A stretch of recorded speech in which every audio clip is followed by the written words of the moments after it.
You're listening to The Black Woman in the Corner Office, the podcast for women who lead, influence, and carry a whole lot more than what shows up in their title. I'm your host, Dr. Ebony Stone, and each week we talk leadership, power, community, and what it really takes to rise without losing yourself. If this conversation resonates, go ahead and subscribe so you never miss an episode.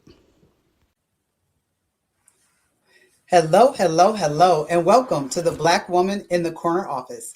I am your host, Dr. Ebony Stone, and as usual, I am delighted to have our guests with us today. As you can see, I've got a couple of guests today, and we are going to get into something phenomenal that they have created. You guys know I love a good book, right? I wrote a book.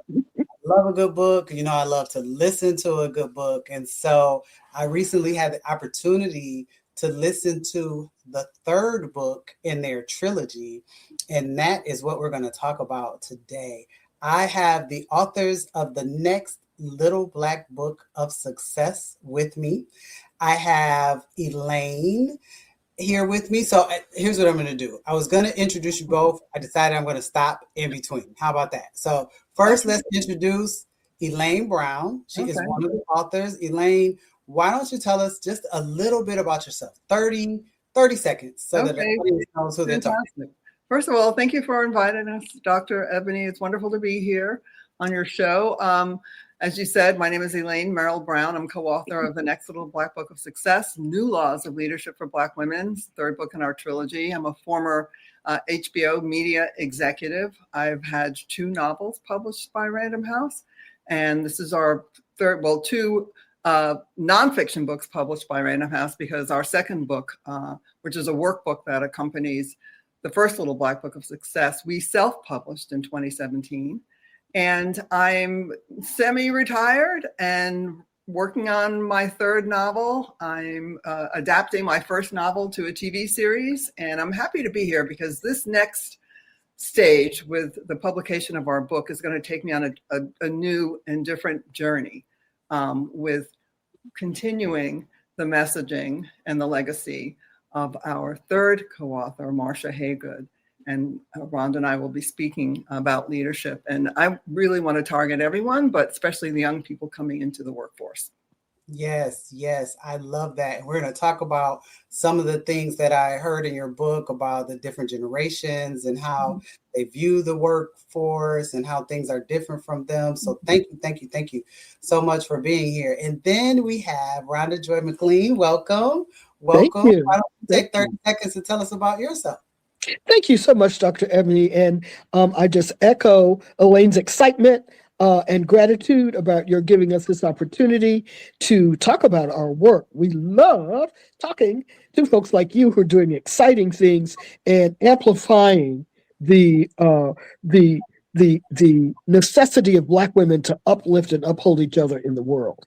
It's just so important. So I am Rhonda Joy McLean, born in Chicago, raised in North Carolina during the Civil Rights Movement. So at 13, I integrated the high school there with the sheriff with a gun that's 1965, went on to have a 40-year legal career.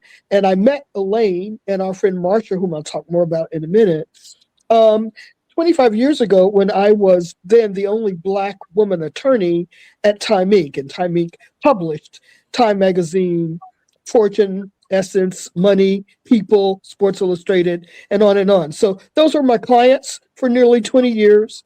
And I'm very grateful to have had that opportunity. And at the same time, and Elaine will tell you how we met, because she's really the reason we're here. I want to just mention Marcia Haygood, who is the person who's missing.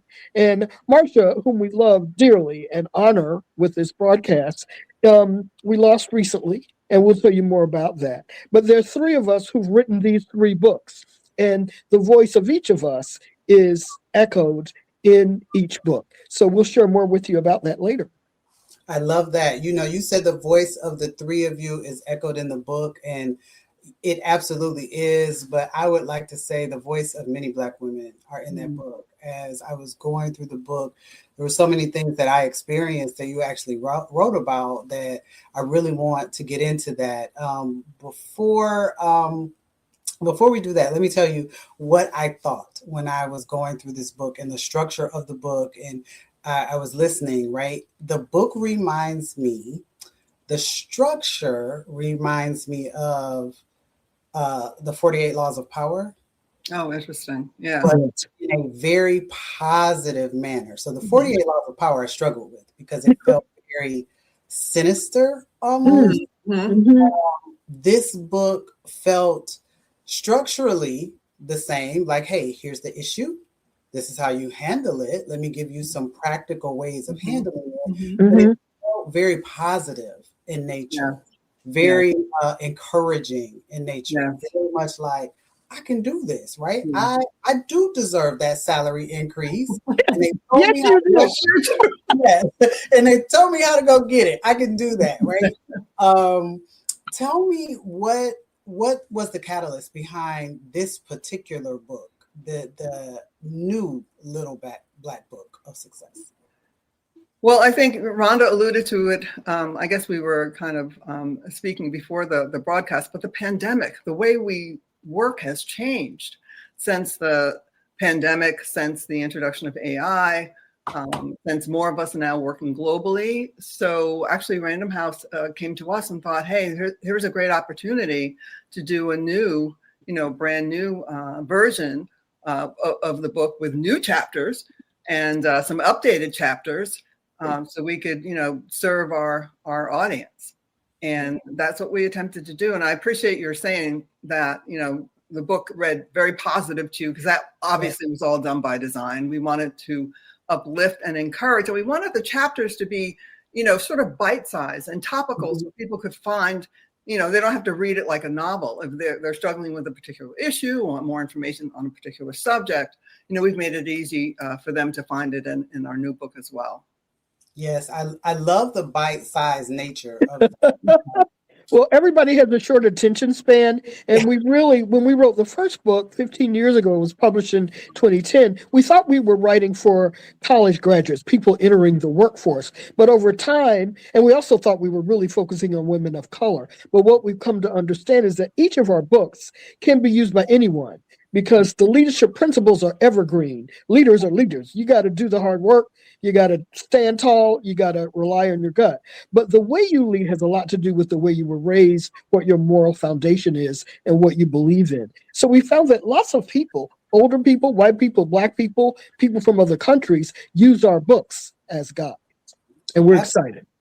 Absolutely. Before we started to record, and I was saying, as I was reading the book, I kept saying, okay, they covered it all. What could be in the rest of the book? And then I would go, oh yeah, that did happen, right? And so you mentioned the pandemic, and I remember so just like it was yesterday.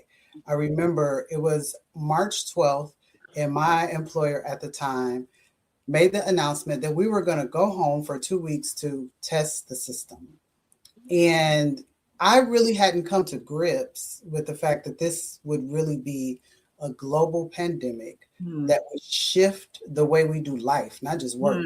Yes, everything. For the rest of our lives. And I remember being a couple weeks in and saying, this can't, I am regulated to a 2x2 box. On a Teams screen. And then I remember a couple weeks going past, and the screen, the boxes just started to have pictures in them because people would cut the cameras off. And I don't know that people have cut those cameras back on the way they should. Not all. Yeah. Not at all. And I remember reading hearing in your book, in order for us as Black women, Rhonda, you were just saying the latest statistic you read was 600,000 plus of us have been out of work since 2025. Yes. In order for us to be seen, one of the things that you guys mentioned is that you got to turn that camera on. Yes. In these workplaces. How else can we be seen in a society that doesn't really want to see us, right? Jobs left and right. And so I take that as we don't want to see you. How else can we be seen? Once we turn that camera on, what else can we do?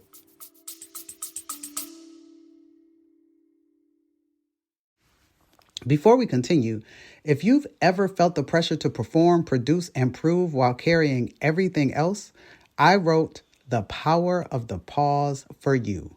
It's a practical guide to leading with clarity instead of burnout, and it's available now, along with corner office apparel designed for women who mean business. Check the show notes for your link so you can get your copy or you can get your t-shirt.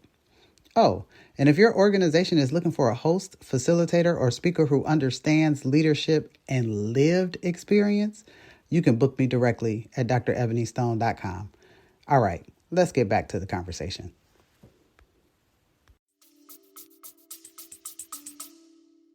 Well, I think that you have to do all the things that we have been doing because we've been made to think that we were invisible unless they wanted something from us.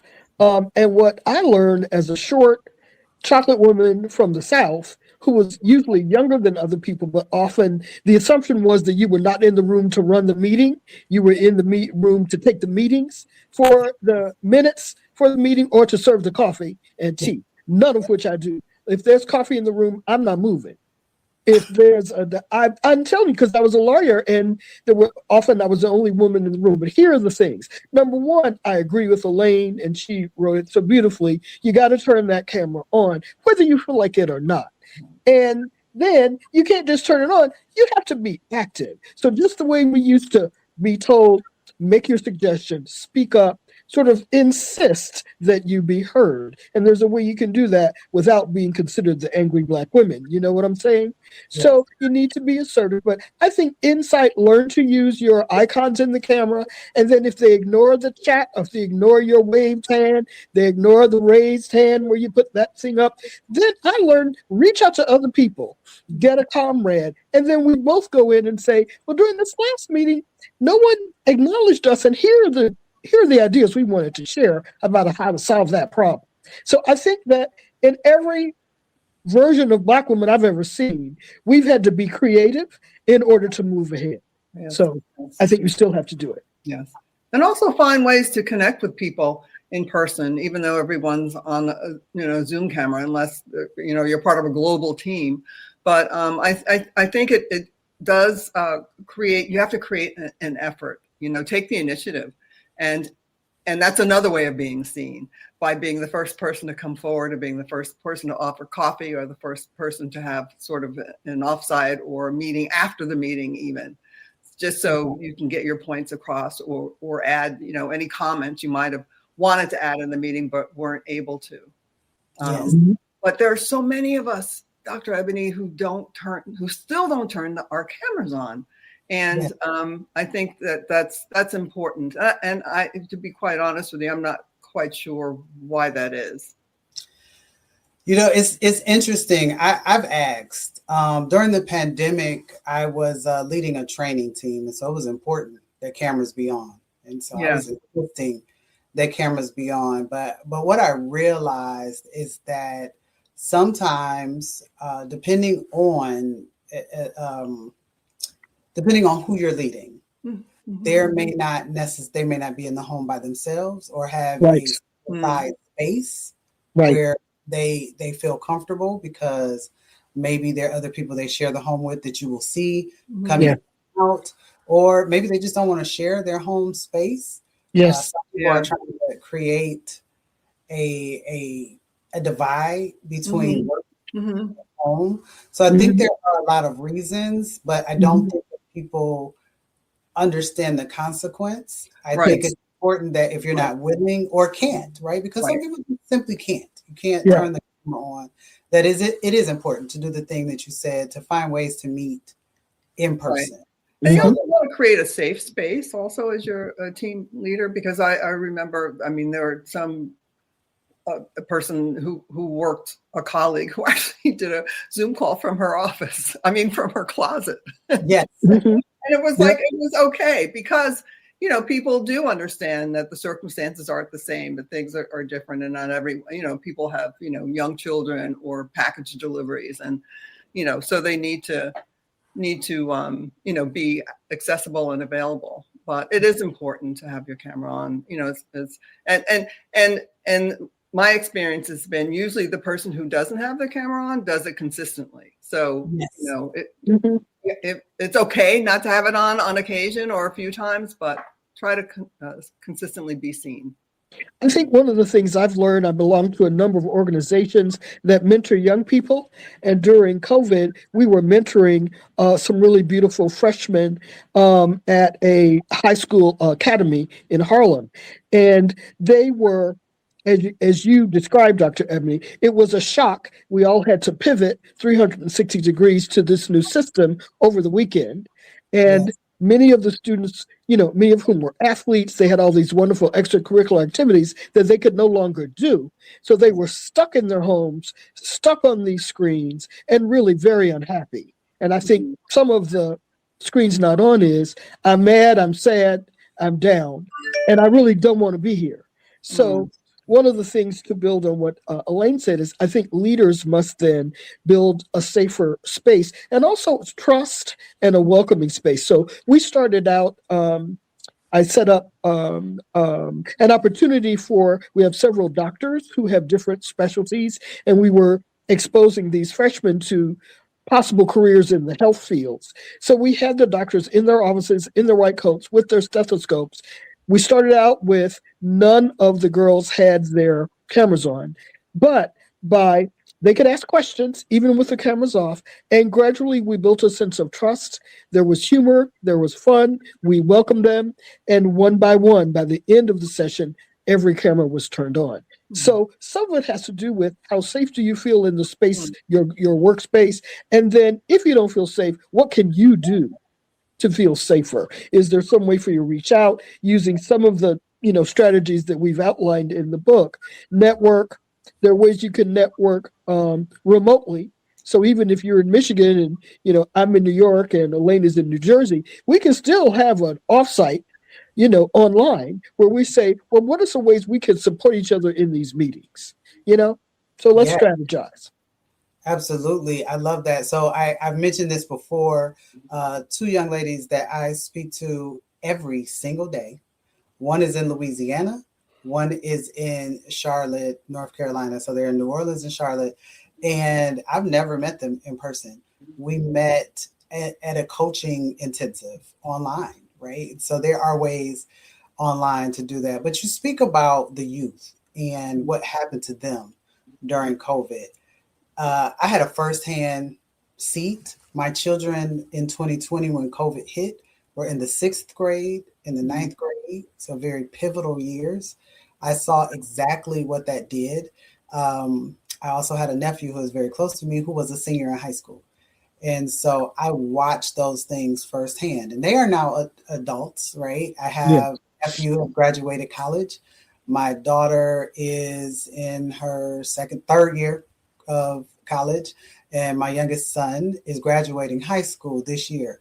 But I watched the impact that it had on them. Yes. And you talk about how the different generations see the workplace differently in the book, from the baby boomers to Generation X, to the millennials. What advice do you have for us as Black women, I would say cross-generationally, to help mentor one another? You talk about exposing high school students to different careers, but once you're in these careers, what advice do you guys have for us to mentor one another or sponsor one another in these environments? Well, I think, like you said, post the pandemic, I think this is the first time that maybe 4 generations are actually working in the same environment together. So it's a challenge for everyone because each of these generations works differently. And I think it's important just to respect each other's kind of, the work ethic. And I think there can be cross mentoring. And so the younger generation can help the older generation, and the older generation can help the younger generation. Obviously the younger generation is very tied into social media, text messages, but that's not always the best way to conduct business. It's usually through emails and letters and actually, former grammar with sentences and periods, things like that. So I think it's a great opportunity to really help each other and not get frustrated, by each other. You know, so the I younger agree. generation, doesn't, would say, oh, this person, they're old and not want to be bothered. And the older generation, oh, these kids are young, let's, not be bothered. Everyone's got to come together and help each other. I agree. And we had a reverse mentoring program at Time Inc. that I've tried to continue. I'm an executive coach now, so I'm working with leaders, primarily women and men of color across the country. And like you, Dr. Ebony, most of them I've never met, and they're everywhere. But one of the things that I've suggested that helped me a lot at time is to have a young person shadow you and also help you by teaching you things that you may not know. As Elaine just outlined, they really are good on the tech. They don't need to read. Just before I was getting on, I had trouble accessing your platform. I had to struggle to get to settings and get on. I figured it out, thank God. But if my son had been here or if my nephew had been here, they don't have to read anything. They can just look at your device and figure it out. So that's a skill that can help me. So I suggest both. You suggested, Ebony, you talked about peer mentoring, which is something that Marsha and Elaine and I have done for each other for these 25 years. But the reverse mentoring and peer mentoring, I think, are good programs to have. Absolutely. I chuckle, Elaine, when you were saying, sentences have periods and you need yes, because my children they laugh at me when I send them text messages and they're like, Mom, what's all the periods and the commas? And I'm like, that's how you write. And then they'll send me a text message and I have difficulty reading it sometimes if it's a longer one because the periods and the commas are not where they're supposed to be. Some of the abbreviations they use. Yes. So that's why I chuckle. But I had a in-person recording to kick off season 2 of the podcast. And my daughter, both of my boys, my nephew, and a couple of young folks from church said, hey, we're going to come in and help you. And when I tell you those kids did amazing, I had people asking me, can we use your crew? And I was yeah, I guess. I'm like, they're just my kids. But what they know about lighting and sound and technology and social media is absolutely, it's amazing. They grew up with one of these in their hands, first of all. Yes. The phone, I have a nephew who is 2. And if you just hand him the phone, he does whatever he wants to do with it. He can get to YouTube. He can watch his cartoons. He sees the commercials. Like he knows the little skip button is down there. He can't read. He just sees it. And he hilarious. Skips the commercials. Like it's absolutely it's crazy. So, yeah, it's phenomenal. Yeah, and these are the kids who are going to grow up with AI, because it's going to be second nature to them. They just gravitate. They're like little sponges, and which is the way technology is, That's right. But these same people are going to have to lead other people. So that's one of the reasons why we feel, and we're so happy that you have this podcast, but we want to share the message that, yes, you have different tools, but people management, leading people is a people management system. Right. So AI doesn't conduct performance reviews, although people are trying to use it to do that. Just like you may recall, there have been several instances where people have mistakenly used technology to fire or lay off thousands of people. I just saw it the other day. And it invariably backfires. Everybody is frustrated and angry. And I'm sorry, it's painful. I've had to lay off people. I've had to fire people as well as hire people and develop them. So have you. But the people skills for our young people, we can't forget them. It's wonderful for them to have these tech skills. They still have to know how to connect with other people. Yes. And I think there is a hole there for many of them because of the pandemic. Depending on where they were in life at that moment, their social skills are extremely impacted. Yes. One of the things, as I was reading or listening to the book, I kept thinking as I would go through a chapter, I would think about an experience that I had that brought it to life. And, I was reminded of so many things that happened to me. One of the things that happened to me when I was in my doctorate program. So at this point, I think it had caught me off guard. So I'm going to share it with you guys because I would like to know what you would tell people to do. I know what I would tell them to do, but also because I would love for you guys to share some of those stories that caused you to write a particular chapter, right? I remember I was in my doctoral program, only woman, only Black person, right? And I had been put in a group. There were 3 of us. And we were told, I don't even remember what the assignment was, but whatever the assignment was, when we would meet, one of the gentlemen would say, "Oh, sweetie, yes. Oh, sweetie, just hold on a minute. Oh, honey, that's okay." And I kept going, well, first time I didn't stop it, right? That was my mistake. I should have had a conversation with them. But finally I got to the point where I was like, okay, let me talk to you for a second. And I was like, hey, I don't even know if you realize you're doing it, but I would prefer that you not refer to me as honey or sweetie or baby, right? And I was prepared, right, for the conversation, but I was not prepared for his response. It just threw me for such a loop. He said, "Oh, I'm sorry. What would you like for me to call you?" And I was like, "Well, Ebony, Mrs. Stone, you didn't ask John what to call him. Yes. Why did you ask me?" And so I thought about that story as I was reading it. You were talking about speaking up when things are happening that you don't want to happen, and pulling people to the side and having conversations with them. I'm curious, are there stories that you guys experienced that brought you to writing a particular chapter that still sit with you today?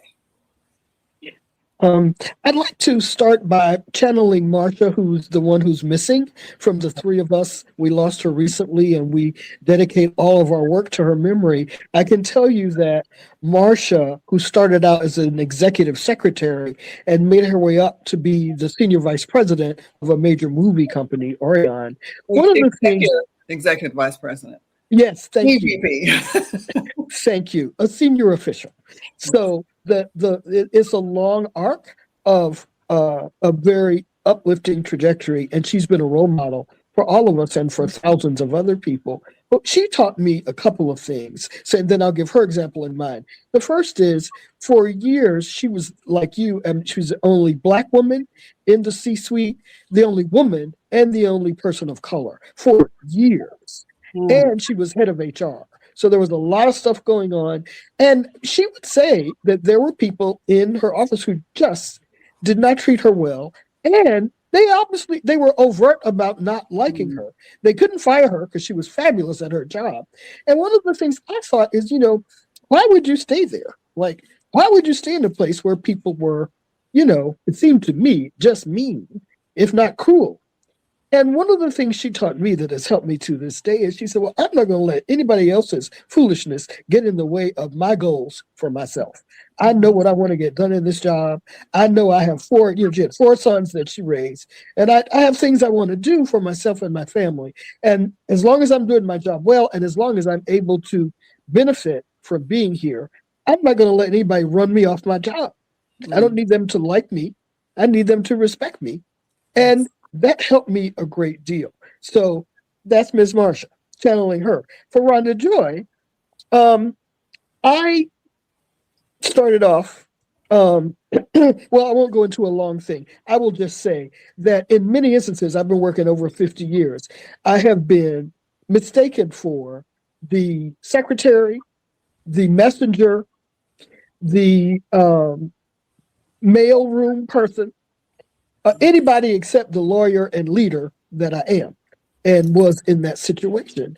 And I've learned to let people kind of, fall in their own soup. A couple of times, people, because they make an assumption and don't ask me the way the man asked you what to call you, I've let them kind of fall into their own soup. So what I might have said, which might have been different from you, because I'm from North Carolina, where everybody calls people honey and baby.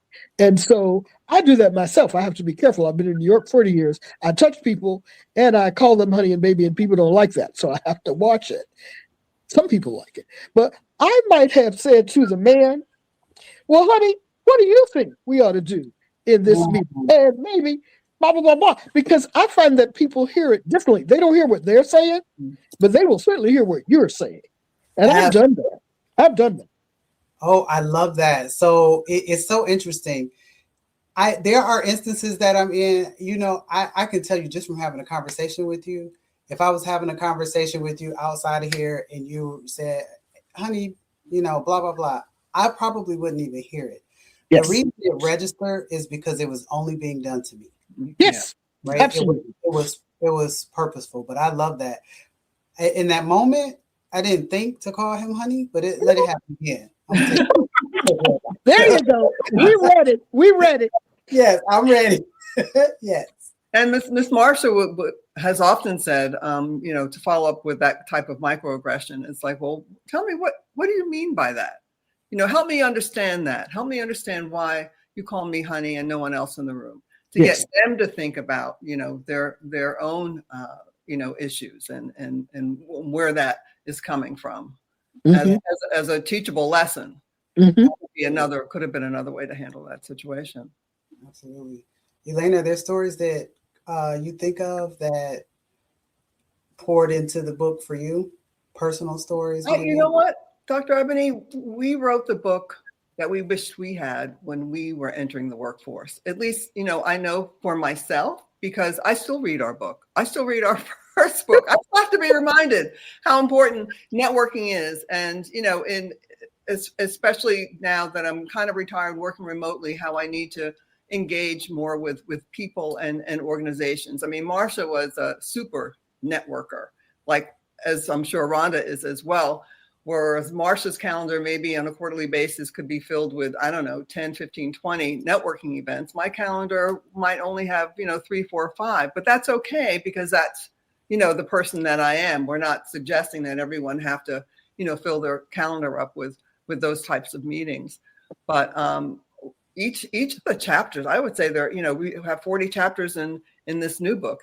Each of those 40 chapters resonates with me. And, there's information, Rhonda mentioned peer mentoring, that I wish I had when I was still working in the corporate space, because no one taught me these tools, which is why I'm passionate about helping young people, because imagine how further along in their careers they could be if they only had these leadership, if they were only aware of these leadership principles that they should follow up on and maybe study a little bit more and actually use. So, I would say each chapter, one in particular doesn't come to mind. Maybe the networking chapter, maybe you don't need to have all the answers to take advantage of the opportunities, in which I thought, oh, gee, I'd have to have X number of skills in order to apply for this job, when we now know, studies have indicated that you don't, if you have 70% of the skills, even 50% of the skills, you should move forward and apply to those jobs. And most people actually do get their jobs through networking. So that is it's a relationship building skill. It's not just an exchange of business cards. So all of that is very important. Negotiating a salary, as you alluded to earlier. I don't know if we were on the record or off the record, but yeah, these are all things people need to have access to. So I hope people do get our book and enjoy our book and embrace it, because it's helpful, especially during this time when we all need to be lifted because of the 600,000 of us who are and by the way, the 600,000 of us who have been laid off are women who are, highly educated. These are women who have degrees. Yes. And who are sort of opting to become entrepreneurs or just take a break, which is well deserved. We also talk about that too, because rest is important. Yes, absolutely. Yep. And to build on that, one of the things I would say that I know you know well, Dr. Ebony, and I'm sure as you're working with people, but one of the things I learned as someone who's looked at thousands of resumes over the years, had many interns both in the public and private sector, both in legal and non-legal jobs, is that I am telling you, I have never, ever met a young white man who wouldn't apply for a job whether he knew beans about it or not. He could know nothing and would apply. And because I hired quite a few interns every year at the Federal Trade Commission for 11 years. And I had to beg Black people to apply. I had to go to law schools and beg them. And then I found that I really had to work hardest on the women. And over the years, I've found that women of all stripes, any age, any color, out of the 10 things on the job description, if they can only do 9, they will not apply for the job. Mhm. Whereas mostly young white men, if they can only do 1 thing out of the 10, they will not only apply for the job, they might get the job. So that whole approach to assuming you have to know everything to do anything, we've got to move away from that, particularly now. We can't know everything. Nobody knows everything. It's changing too rapidly. But I did want to make that point. Each of us in our own ways works with others. And we really want you to encourage, to stand up for yourself, stand on the 3 or 4 or 5 things that you do know. You'll learn the other stuff once you get on the job. Yes. I chuckle because not only will the white male apply for the job and get the job, they will then negotiate a higher salary. Oh, please. Yes. Amen. Yes. So if you can get us to apply, and if we get the job, we just accept the salary that is offered to us, Yes. which is never Right. the salary. No. Right. Never the Exactly. salary. There's always room for negotiation. There's always that little wiggle room. That's right.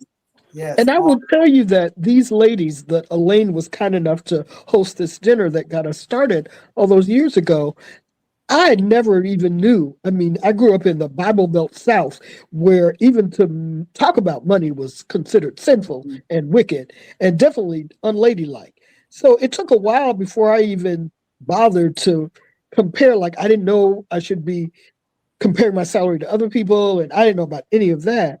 And at the law firm where I came to in New York on Madison Avenue, I found that it was the other associates who did do a comparison and found that we were underpaid by 10 grand each.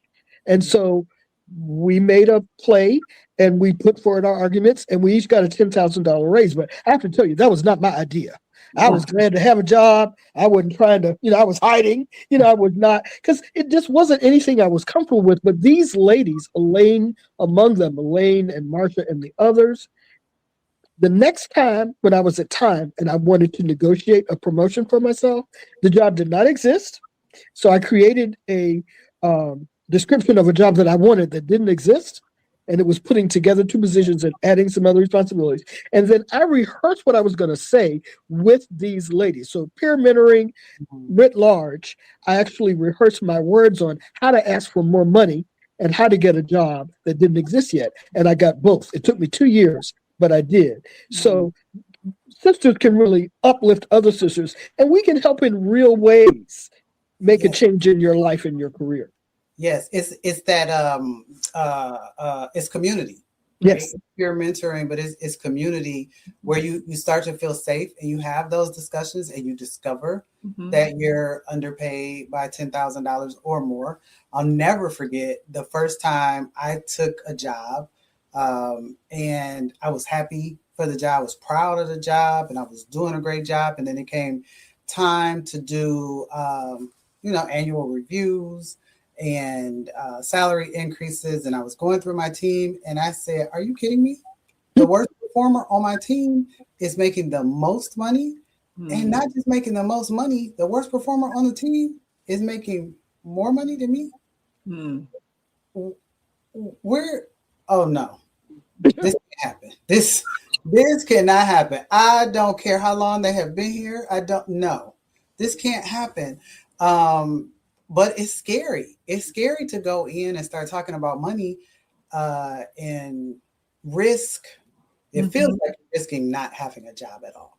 It does. So, it's very scary. Yeah, and that's why it's important to, we talk about just keeping a personal leadership notebook where you can keep track of all your accomplishments, because many of us take what we do for granted. We don't even realize how brilliant and talented we are, because we all do a great job. We're all good at what we do, but it's important to, when you do have those conversations, is to know that, what projects you've completed, maybe what feedback you've gotten on those projects, or how many additional responsibilities you've taken on, so that you begin to build your case. Like Rhonda said, when you go in and start to have those type conversations, and just getting back to something you mentioned earlier, I mean, the reason we all kind of got together was when I was invited to take a leadership class by HBO. As a creative person, I never even considered myself to be a leader, even though I was leading like 3 creative teams. And it wasn't until I was in this class when I realized, oh my goodness, there are actually skills that you can learn. Like, not all leaders are born, leaders can be made.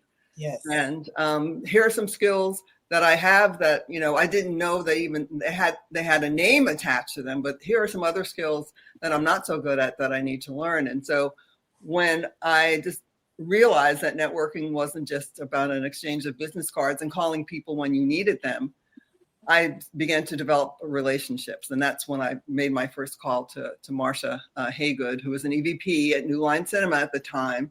And I stepped outside my comfort zone. That's another chapter that really resonated with me. It's scary to do that sometimes, but we have to do it in order to grow. But there's no discomfort, there's no growth. And I was kind of prepared for Marcia to say, no, I'm too busy to have dinner or, you know, to go out, you know, I'm an EVP, whatever. That she never said that. She said, yes.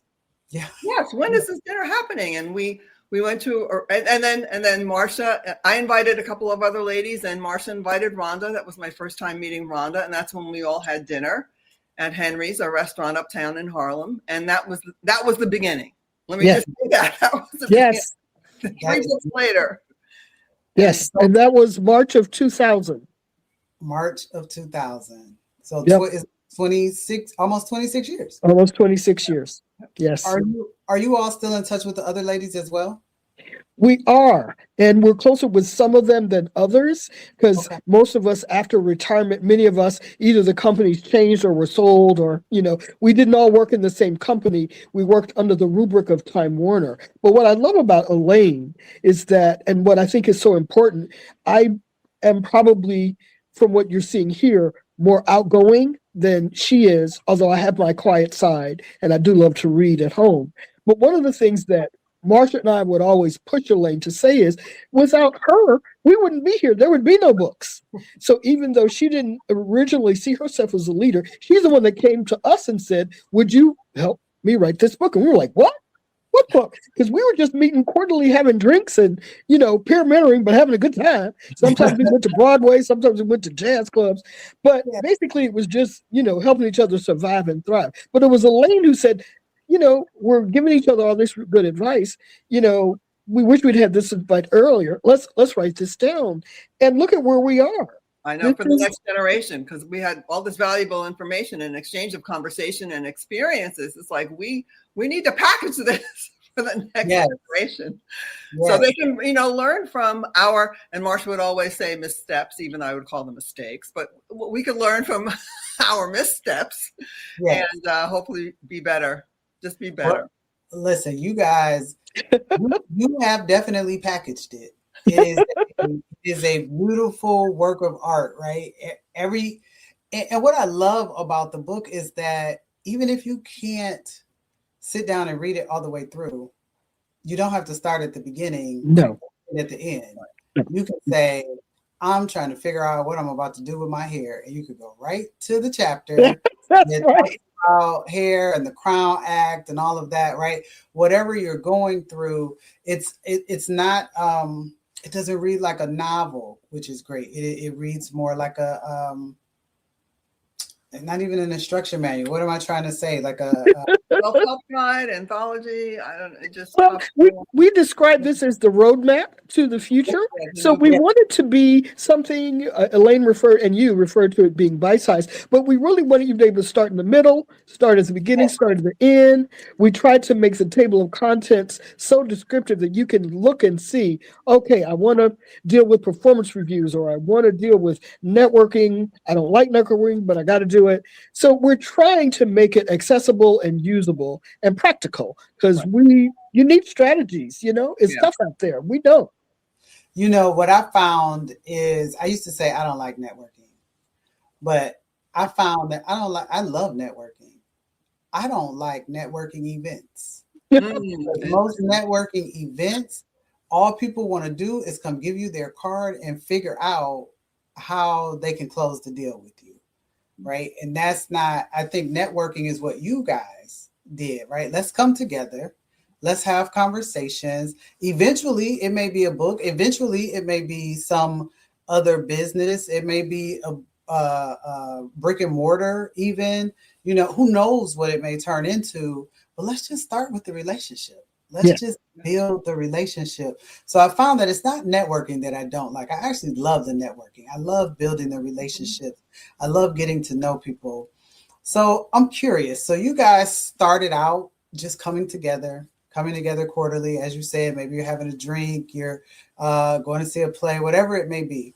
Maybe there is a group of younger women who are doing the same thing. How can they leverage that group that they have right now, where they're just going to dinner maybe once a quarter? How do they leverage that group to propel their careers? Well, I would go ahead, Elaine. Oh, I No, was no, going to you go. say, well, having conversations, I know one thing that we all talk about, and Marcia sort of taught me. I mean, it's a powerful word.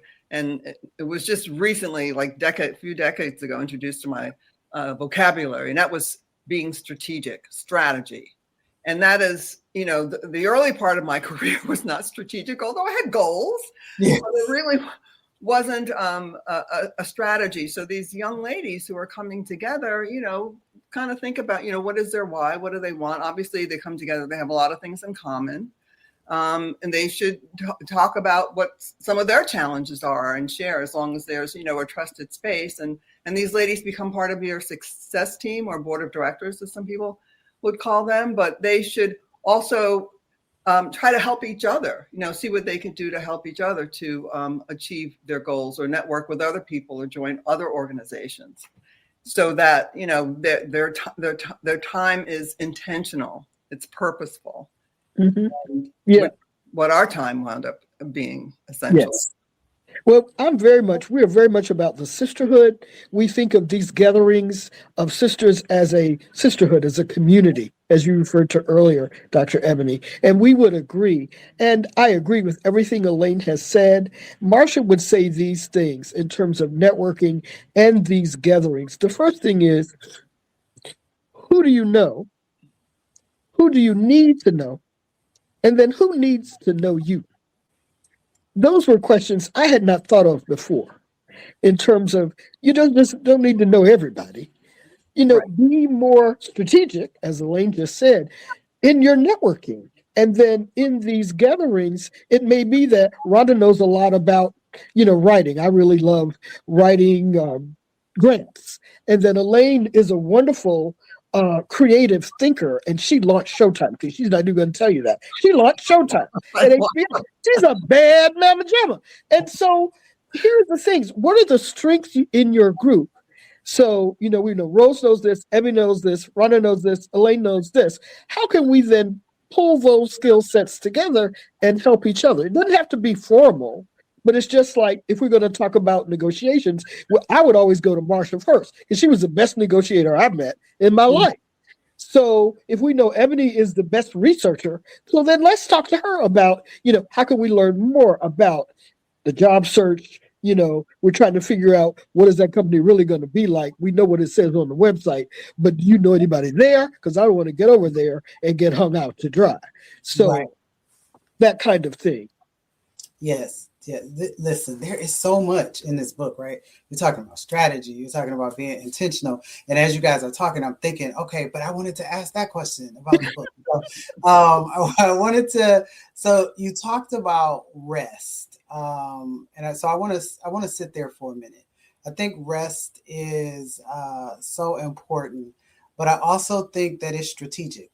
I don't think as a whole, we don't see it that way, but it's very strategic. I've shared my story. Many people right now are talking about burnout, and people are overwhelmed. And I remember sitting in my car, because I felt like it was the only place of quiet, of peace. I remember the tears running down my face when my therapist told me, "Hey, you got to stop. You got to sit down. You really need a hard reset." That was the term that she used. And I am grateful for that moment, that I decided to choose me, and I decided to step away from the hustle and bustle for a little while and to heal and to get what I needed. It was because I pushed really hard through 2020 and 2021 and 2022, as a lot of people did. But I never stopped to process the pandemic. I never stopped to process what was happening because, like I told you, where my children were, I felt like I needed to be strong for them. Yes. I was leading a training team and we were bringing on people virtually, and I knew that was odd, and I felt like I needed to be strong for them. So I was strong for everybody but myself. I didn't slow down for years. And so finally it all came to a stop, and I had to rest, and I am glad I did. And so you talk about rest, you talk about stepping away if you need to, right? When you talk about career transitions, you also talk about, hey, if you need to stop just for a moment, go ahead and do that. What advice can you share? The advice, I know it's in the book, but can you share the advice that you have for people? One, on how do you find the courage to rest? Because it is courageous sometimes. It is. And then two, after the rest, how do you find the courage to get back in it? Yes. Yes. Well, Elaine, yeah. Go ahead.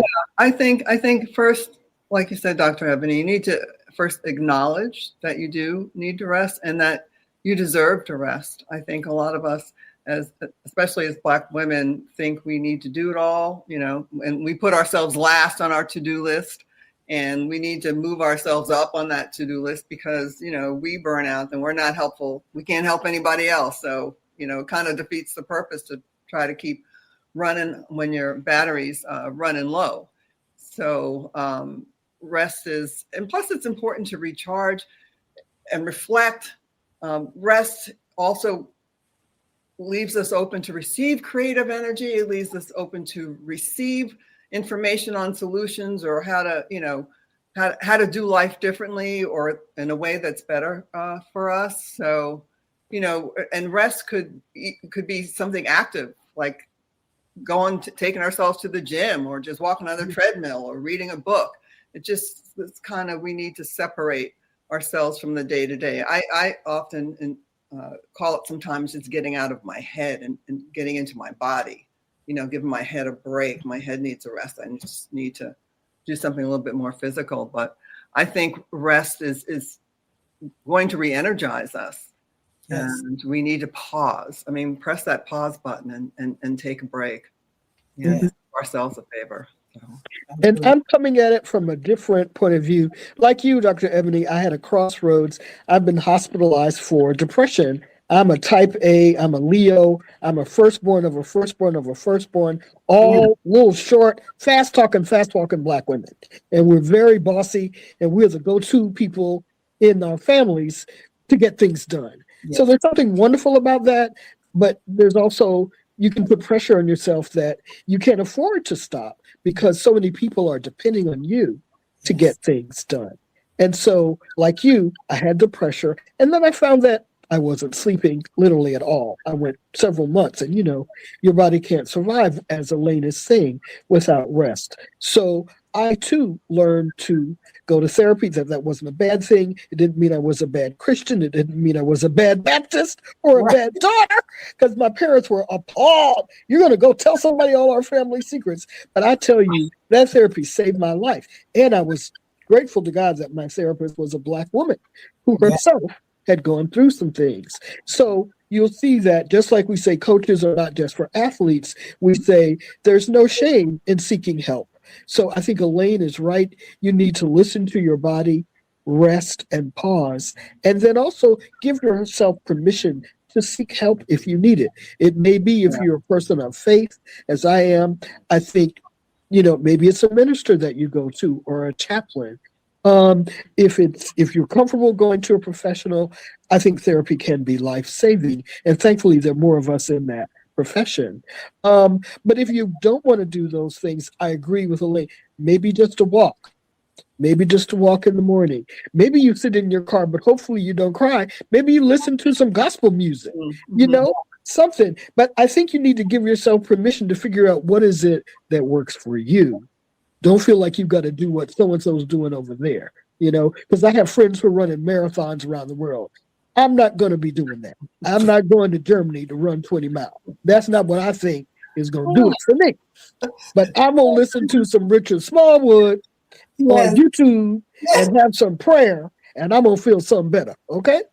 Absolutely. Absolutely. Listen, my husband is going to listen to some gospel music. Hey, so I'm telling you. By way of him, I'm going to hear the gospel music too. And it's amazing what it does for me. My son is a musician. And so, until I got married and I had children, music was always a part of my life. Like I love to dance, but the way music is used in our home now is very different. Excuse me. Mm-hmm. I also, somewhere in here, have a desire to run a marathon. It ain't happened yet. God bless you. God bless you, my sister. God bless you. Go ahead on. Run for us. Well, run for me because Elaine is in great shape. So Elaine probably could run a marathon. I cannot. I'm at the gym. I don't know. The cardio. I got to keep up. This winter weather is keeping me indoors. So I got to wait till spring. But just to add what Rhonda said, Dr. Ebony, I actually am seeing a female Christian therapist. So I'm doing that and going to the gym and listening to praise music because there's, it's just, the times that we're in, I feel there's a lot of anxiety. I mean, the world is very different. It's changed, since this new person got into our country. I can't even watch the news anymore. I mean, I kind of stay away. I'm doing a lot of streaming services these days and a lot of reading. I mean, that's one thing that because of what's happening in the world, it's forcing me to read more. Yes. But I agree with Rhonda. I mean, if we can't shut it down ourselves, maybe we need to talk to someone else and just figure out what it is that we need to do to keep our sanity. We need to find safe spaces, right? Yes. You mentioned this weather, right? We are actually recording this. It'll air several weeks after, or a couple weeks after, but we're recording this on January 30th, of 2026, where the entire country has just been hit with just crazy weather. Yes. I'm here in Detroit where it's gotten as low, the temperatures have gotten as low as real temperatures like -15. Yes. And the wind chill makes it even colder. Yeah. And I was speaking with someone in a southern state who was saying like, usually I'm okay this time of year, but I think this weather is contributing to how I feel. Yeah. And so I know that you share, it's okay to just say, I need help. Yeah. Need help because we all do. So thank you so much for sharing that. And I am a huge proponent of therapy. I have a Black female Christian therapist. I love her with my whole heart. And, there were times, and I thank her so much for getting me through, helping to get me through the roughest time of my life. And I thank her for saying, like, hold on, let's just pray. Let's just pray. Yes. Because many people feel like if you go to therapy, to your point, Rhonda, they feel like you're saying no to God. Yes. And I'm not saying no. No, not at all. So I appreciate her for that. If we can spend some time, I'd love to talk about the process. I know we've talked a lot about the book. I'd like to talk a little bit about the process of writing the book because someone might be listening or a group of individuals who want to write a book. Can you tell me a little bit about what the process looked like in writing this book? Sure. Well, first of all, it was fun. It was a lot of fun. There are three of us, so we engage in some really great conversations. Once we establish, the 40 chapters and name them, we kind of divvied up the work so that each of us kind of started on chapters, and then we would share chapters with the group, and each of us would have an opportunity to contribute to that chapter, question one another about the chapter, add to that chapter, just make the chapter better. So you have, we in our first book we said 90 years of experience sort of poured into one particular chapter. So that's, and I feel, Dr. Ebony, that you have recognized or realized the results of that, because you feel like you said initially that we covered a lot of bases. Yes. We talked about everything, and we tried to, because we wanted to help as many women as possible, or everyone as possible, and we wrote the book we wish we had. So it's a labor of love, really. But that was a lot of fun writing.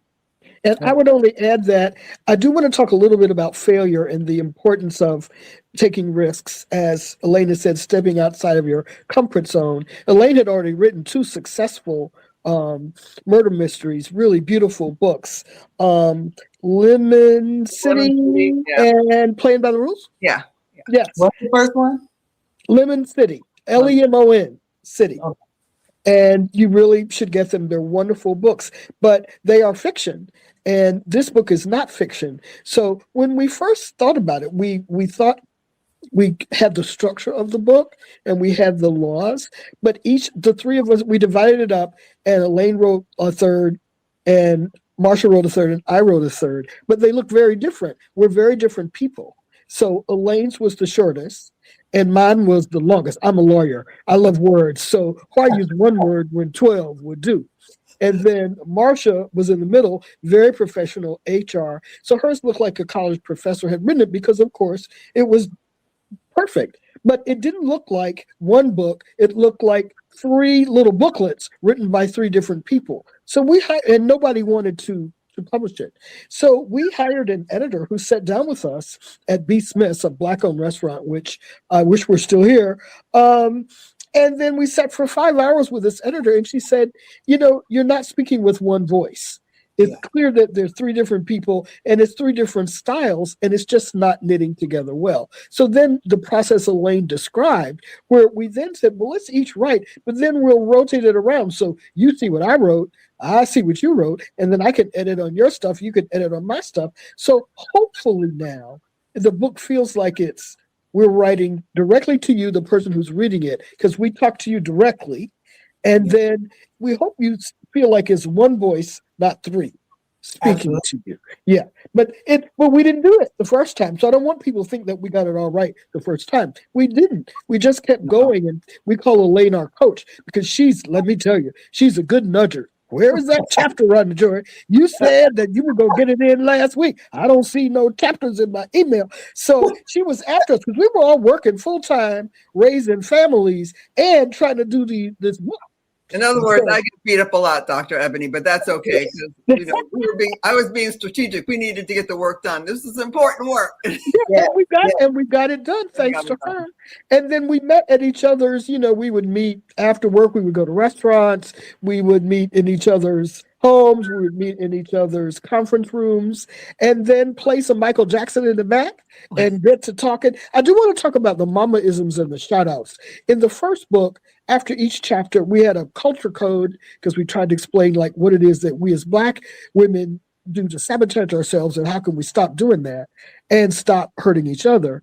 And then also there's something called mama-isms, things your mama used to say that we think would be appropriate. Your mama, your aunt, your cousin, your Sunday school teacher, somebody. So people love those. We have 200 of those in book 1.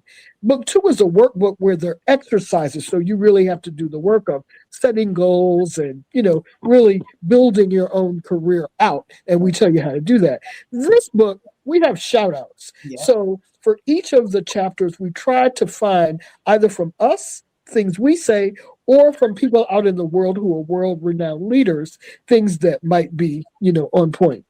Yes, and they were absolutely amazing. It was. I love the shout outs, by the way. Do you know how many shout outs you have in the? Elaine probably knows because she found most of them. I feel like in some chapters. At least 2 per chapter. At least. Yeah, I was going to say there were in some chapters. It felt like maybe more. Yeah, there are some. Yeah.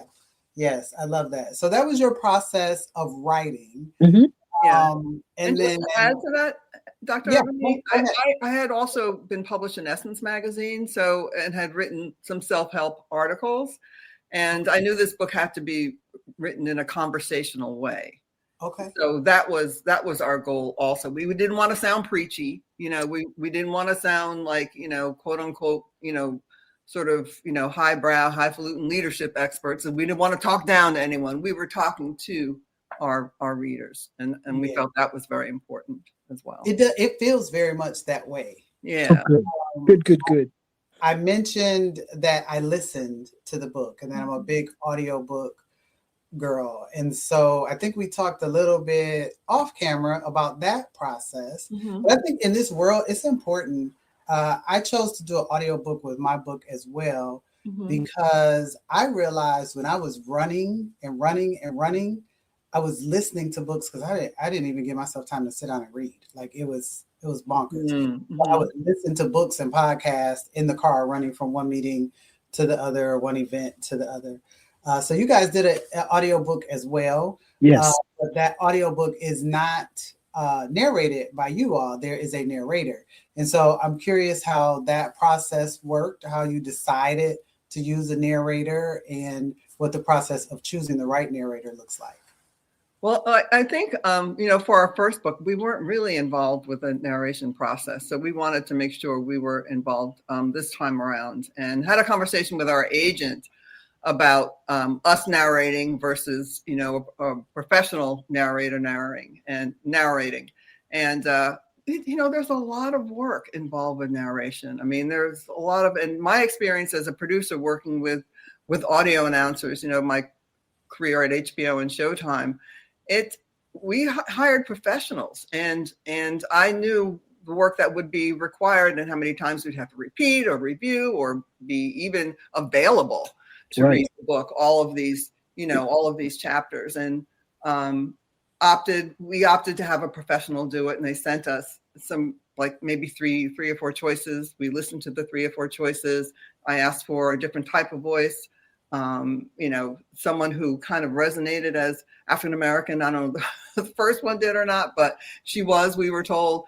But they gave us a second round of voices, and there was one that I liked and shared with Marsha and Rhonda, and we all agreed that would be the person to narrate. So I haven't listened to the audiobook, so hopefully she did a good job, Dr. She did a great job. She did. She did. And I do just want to share that something you said, Dr. Ebony, about listening to the book, because that's the only way you can really get that content coming into you, because your schedule is so heavy. And I think that's true. But I do want to say the book is in hard copy, it's in digital form, and also audiobook. And I will tell you, as someone who's coaching clients who are leaders in both the public and private sectors, they too, like you, Dr. Ebony, one of them listens to 200 audiobooks a year, which to me is kind of overly ambitious. But I found that some people have come to me because they were listening to the book or reading to the book, and without marketing, looking for clients, they have come to ask me to work with them. And I know that was true for Marsha as well, that once people were aware of what was in the book, and that, Marsha and I were coaches, that they came to ask us to work with them. So we are really hoping, and I'm so grateful to hear you say that it does feel like we're speaking directly to you, because we want you to feel that you can do these things, because we're only telling you things that we learn from trying to do them ourselves, or watching other people do them, or in some of the missteps, as Elaine says that Marsha would say. I've definitely stepped on some landmines. There's some things that, oh my Lord, if I had only known better, I would not have done that. So we try to be as real as we can about things you might not want to do as you're building out your career. Yeah. So I asked you to share that because I'm sure there are some aspiring authors out there, and they're wondering. And I will tell you guys, I was like, I'm just gonna read my own book, because I don't want to spend the money to pay somebody. I didn't have the experience you had, Elaine, to know what that meant when I said I was gonna do it. And so I remember the audio engineer saying to me, okay, that's enough for today. And I said, well, no, I can read, I can keep going. And she was like, your voice isn't even going to hold up. Like, what are you doing? Right. And so I had to learn. I am extremely grateful for going through that process, but it is a process. Yes. Edits and the repeats and come back and say this again and say this. Exactly. Pick up this line. You know, yeah, it's a lot of work. It I admire those people. I mean, I thought I might want to be one of those people because I work with them all the time, and they made it look so easy. But you know, it's not. It's challenging. But they do it for a living. So we said they could do it for. They can do it for Yeah, us. well, they're voice actors. Yeah, they're Yeah, voice exactly. actors. I mean, that's what they do. Yeah. And I do have several friends who have recorded their own books. One of them actually is one of our endorsers for this book, Jane Hyun, who's an amazing global fluency leadership expert. But she talks about how many days it took and how much time it took to go downtown, get in the studio, as you did, Dr. Ebony, for your book. And unfortunately, we just didn't have the time to do that. We had too much else going on. It's a lot of work. Yeah. The next book, I might make a different decision. It's a ton of work. So there are so many. Listen, there's so many jewels in this book. I'm going to describe it as like the pot at the end of the rainbow, right? There is so much there, so much that you can get from it. I want to ask a few more questions. And one of those questions is there anything that is not in the book that you would tell your former self? The book is out and you're like, you know what? It should have been 41 chapters. Yeah, one more chapter to write. To be honest with you, I can't think of a thing. I don't know if Rhonda can think of anything.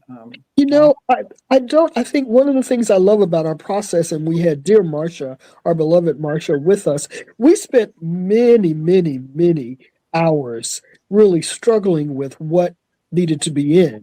And then this around, because what Elaine said, which is so true, Random House came back to us and said, do you have anything more to say now that the way the world works has changed? We were like, oh, hell yes, we have a lot more to say. And so this book is 2/3 new content. So that we feel like you need all three books, not just this one and leave out the other. It's like they each kind of evolved into the next. But I think this one, we really struggled with things like leading from a place of vulnerability, leading after loss. And one thing that I'm really proud of that I struggled with myself, I wasn't sure whether it's right, is, you don't really have to. And we were taught as Black people, and definitely as Black women, you cannot show uncertainty. You cannot show vulnerability. You cannot, you got to know. I'm sorry. There's just no way to know. The world is on fire. Things are chaotic and crazy. And the decision you made yesterday may not hold today. So I've had to backtrack, which I felt like such a failure as a leader. But I had to say, well, I've learned something today that we didn't know last week. So I need to sort of undo some of what we said we were going to do. Well, I thought that was just, job killer. Well, it doesn't have to be. It's all in the way that you do it. And I found that if you say new information has come to light, here's what we've learned, here's how it could impact our plans for the future, that's received, differently.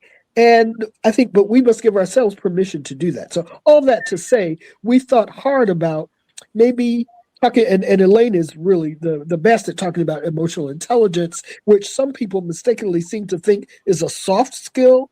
Oh no, this is hard skill 101. You better be emotionally intelligent or your butt's going to be out on the street. You don't have no job. Yes, really. And just to add to what Rhonda said, I mean, there were some chapters that we thought of to write for this book that we didn't include in the first book. And like Rhonda said, leading after loss, leading with vulnerability, and also authenticity, to be or not to be yourself, which was a question that when we would have talks would come up a lot from a lot of our audience. And so we decided to, take that information and include it and write a chapter about authenticity. So those are the three chapters that kind of stand out that we thought as a group that we needed to speak about in this particular book. Yeah. And the one thing too that we didn't have in the book before, that we learned that people were using our first book for, is entrepreneurship. And Marcia had a 12-year plan. She's the only person I met. I barely have a 1-week plan. So Marsha had a 12-year plan, which she executed. We watched her do it. She planned her retirement. She had a very successful coaching business, global coaching business.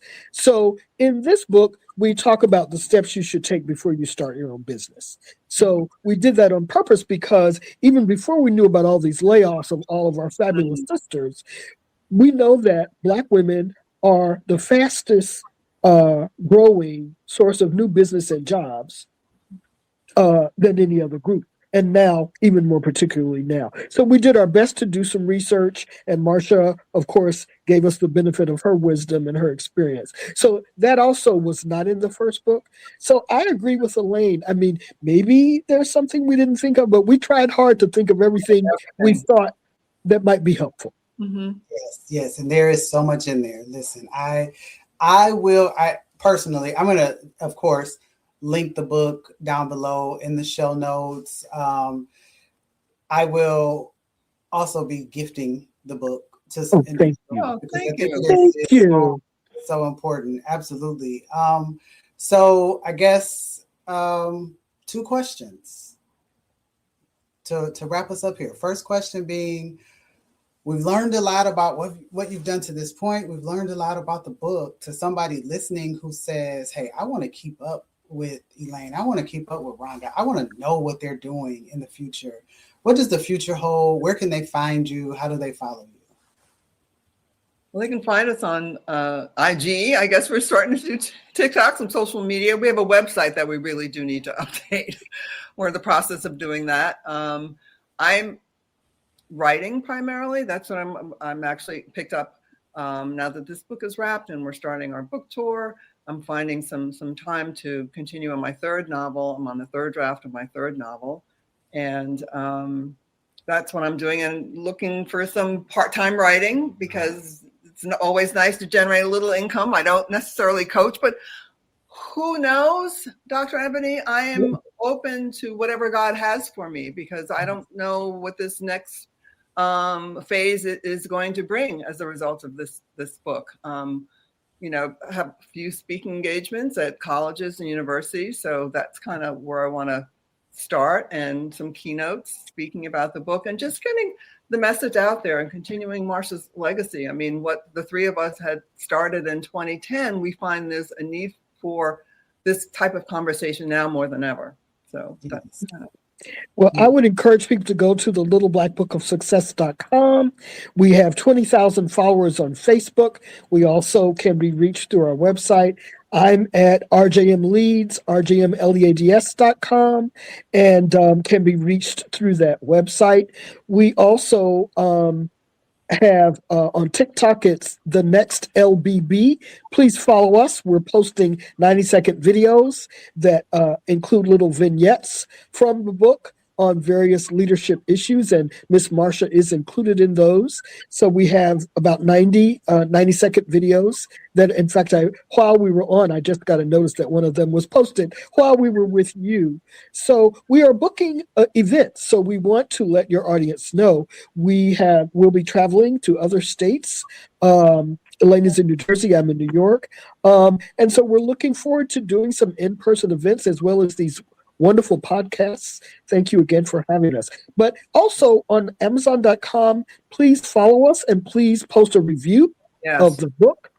And that way you can see, you can see some of what we're doing. But we're pretty easy to find. If you Google us, each of us, including Marsha Haygood, a lot will come up for you and you'll see what we're doing and what we'll be doing next. Gotcha. I am looking for you on TikTok right now. TikTok is not my thing. Yeah, now it wasn't ours either, but once again, you said talk to the young people. So the young people got us on TikTok. Yep.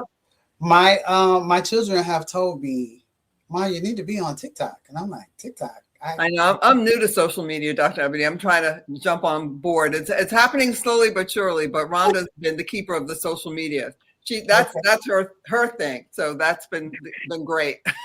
Well, to the extent that I can, there's a lot I still don't know that I'm learning. But what I love about this time is that we can learn from each other. And Elaine talked about multi-generational workforces, and they're also global workforces. And I forgot to mention another important addition to this book is how to manage a global, multicultural, multi-ethnic, multiracial, multi-age, multi-gender, and gender preference workforce. So we do talk about that in, I think, at least 2 different chapters, because I can tell you that the people I was managing 10 years ago is very different from, almost everything I'm doing now. And I'm sitting on a number of boards. It involves people who are in other countries, in other time zones.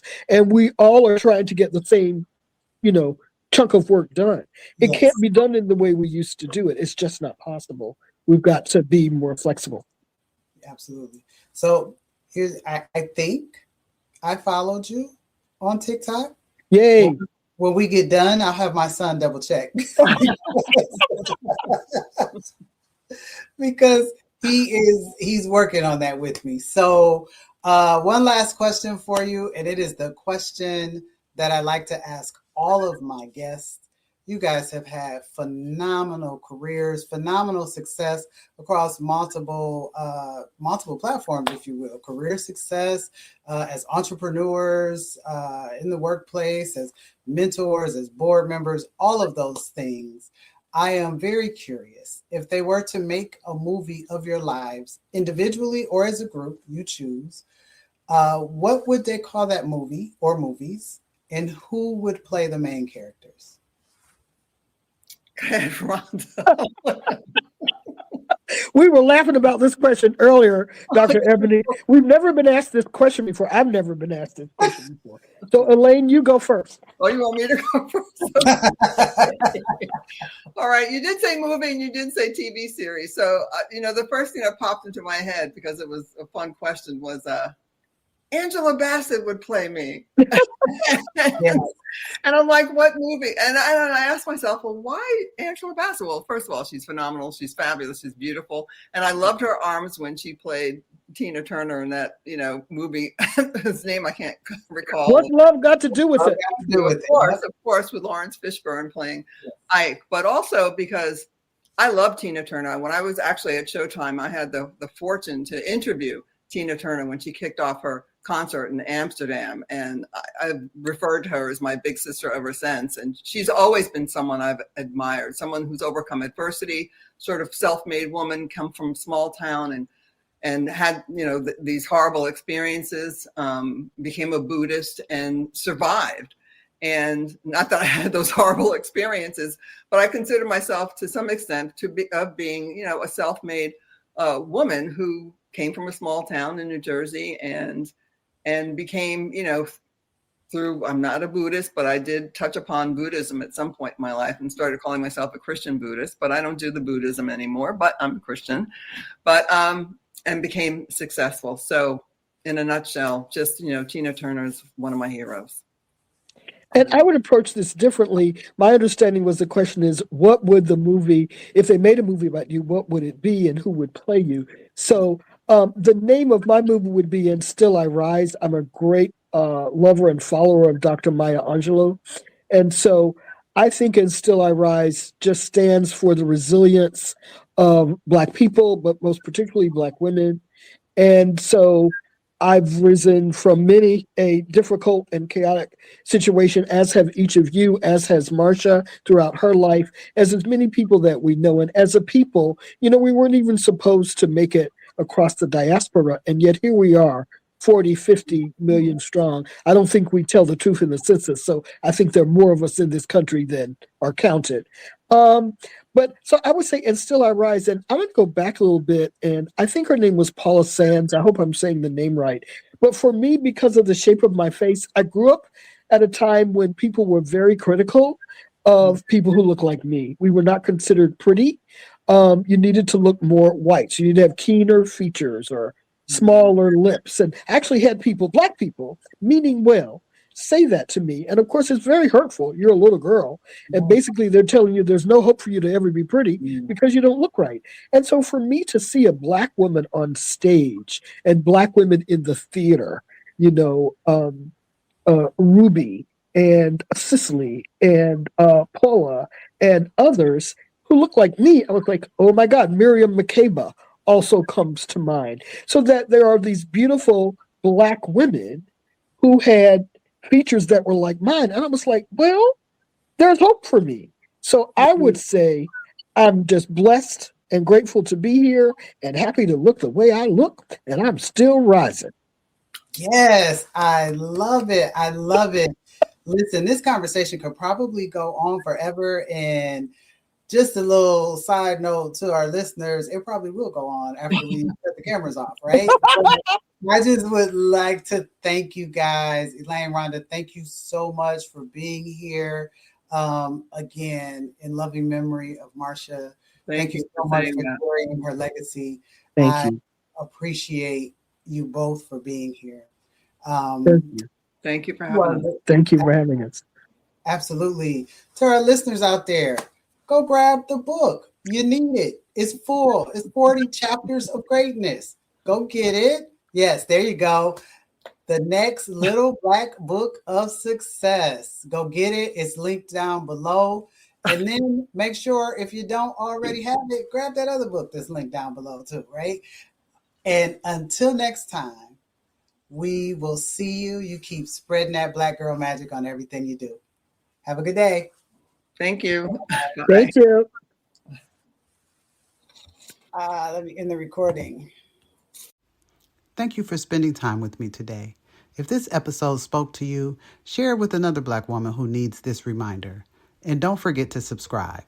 You'll find links to my book, apparel, and speaking information in the show notes. Until next time, lead with intention and give yourself permission to pause. And you know what else? Keep spreading that Black girl magic on everything you do.